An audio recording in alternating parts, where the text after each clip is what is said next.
I nearly shouted. Shh, sorry, not so loud, Joe. There was a chair in the corner. He had a f***ing chair in his bathroom. I threw myself into it, worried I might not be able to stand much longer.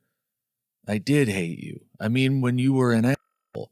Not that you're not an asshole anymore, but I've seen you in the hospital and other places not being an asshole.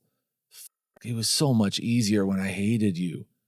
He closed the gap between us and squatted, one hand gripping the armrest I hadn't used. What was easier?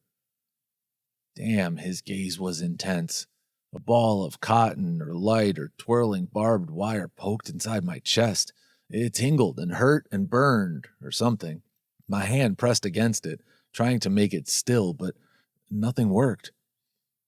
David, I can't explain. I mean, you're the congressman and, well, my boss. I didn't get another word out because David leaned forward and pressed his lips against mine. He wasn't rough, but he wasn't gentle either. He meant to kiss me. He hadn't tripped and caught himself with my mouth or anything. I was pretty sure of that. As startled as I was, I didn't dare move. Well, that's not true. My hand, the one on the other armrest, flew to the back of his head, and I kissed him back with all the margarita and salty chips I could muster. God, I wanted to kiss him for months. I could taste the sauce from his steak. And wine. I tasted wine. I pulled back. David, I tried to protest. He didn't speak. There was fire in his eyes, and I knew we were past the point of talking. He grabbed my face in both hands and pulled me toward him into his mouth. I gave myself to him and melted into his arms. It was 5 minutes, or 20, when we pulled apart.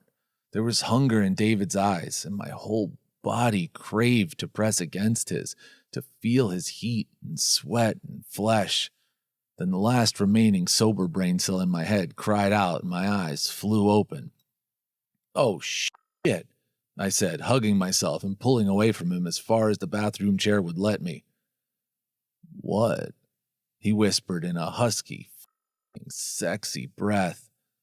David, shit, I need to go to my room. We can't do this. You can't. His lips stopped my protest, but I pushed him back with both hands. Damn, his chest felt good. David, I've got to go. I'm sorry, I blurted out. I stood and darted past him and into the elevator.